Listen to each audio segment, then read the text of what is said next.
দেখুন, বাংলাদেশে যে ধরনের ঘটনাগুলো ঘটছে সেই ঘটনাগুলো মোটেও আমাদের জন্য, অর্থাৎ এই পারে আমরা যারা বাঙালি আছি তাদের জন্য অত্যন্ত দুঃখের।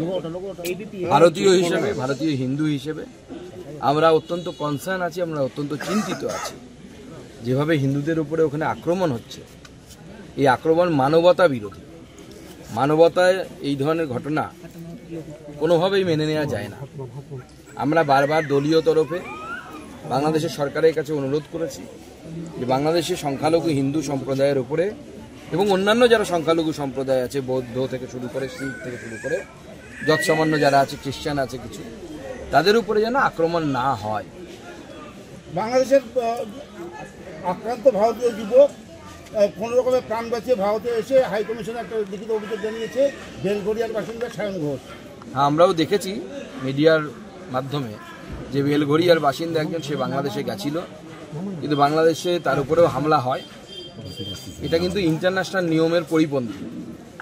কোনো একজন বাংলাদেশে গেছে, ভারতীয় নাগরিক, তার কাছে ভ্যালিড ভারতীয় ভিসা আছে, তো বাংলাদেশি ভিসা আছে এবং ভারতীয় পাসপোর্ট আছে, তার উপরে আক্রমণ হওয়া মানে কিন্তু এটা ভারতের উপরেই আক্রমণ। এই ধরনের ঘটনা, এই বিষয়টি আমি আমাদের যিনি এক্সটার্নাল অ্যাফেয়ার্স মিনিস্টার আছেন, এক্সটার্নাল অ্যাফেয়ার্স মিনিস্ট্রিতে জানাবো এবং এক্সটার্নাল অ্যাফেয়ার্স মিনিস্ট্রি থেকে যেন কড়া ব্যবস্থা নেওয়া হয়। বাংলাদেশের সরকারকে, বর্তমান যে সরকার আছে তাদের কাছে কড়া এর জবাব যেন চাওয়া হয়, সেই জন্য আমি অনুরোধ করব। 9 মাস পর সেন্ট মার্টিনে জাহাজ চলাচল শুরু, পর্যটক নিয়ে জাহাজ চলছে। আজকে 650 জন যাত্রী নিয়ে গিয়েছে, শুধু কক্সবাজার থেকে জাহাজ চলাচল অনুমতি দেওয়া হয়েছে বাংলাদেশে। দেখুন, বাংলাদেশে এখন কি চলছে আর কি চলছে না বাইরের লোকেদের পক্ষে জানা খুব মুশকিল। কারণ আমরা যখন বাংলাদেশে সত্তা পরিবর্তন হয়েছিল, যখন পট পরিবর্তন হয়েছিল, আমরা শুনেছিলাম বিভিন্ন বিশেষজ্ঞদের মুখে যে সেন্ট মার্টিনের নাকি কোনো একটা গুরুত্বপূর্ণ ভূমিকা আছে এবং তাতে বৈদেশিক কিছু রাষ্ট্রের হাত আছে।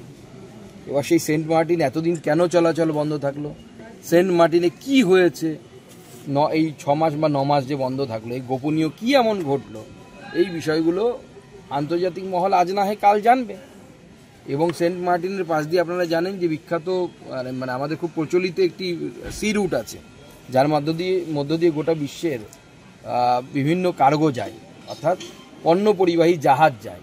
তো সেন্ট মার্টিনের সুরক্ষা আন্তর্জাতিক বাণিজ্যের জন্য অত্যন্ত জরুরি। এই বাংলাদেশের স্থলবন্দর দিয়ে পারাপার অনেক কমে গেছে আগে তুলনায়। দেখুন, বাংলাদেশের এই বর্ডার, আমরা হিলি বর্ডার আছে, পরিদর্শন করলাম, আমাদের বিএসএফ এর কাছ থেকেও খবর নিলাম, ওপারের ইন্টারনাল অবস্থা ভালো নয়। দ্বিতীয়ত হচ্ছে যে মেডিকেল ভিসা শুধুমাত্র ভারত সরকার এই মুহূর্তে দিচ্ছে, অন্য কোনো ভিসা দিচ্ছে না। এবং তার কারণে যেখানে এই হিলি বর্ডারে প্রতিদিন 500 করে লোক যাতায়াত করতেন, ভারতে আসতেন, সেটার সংখ্যা কমে বর্তমানে 150 হয়ে গেছে।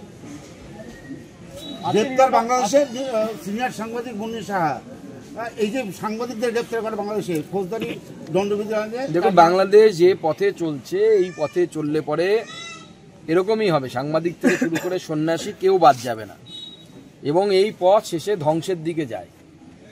এবং যারা ভাবছে যে আমরা এইভাবে কিছু মানুষকে জেলে বন্দি করে সত্যি ঘটনা চাপা দেবো, সত্যি ঘটনা চাপা দেওয়া যায় না, সত্য ঘটনা সামনে আসবেই এবং তার ফল কিন্তু মারাত্মক।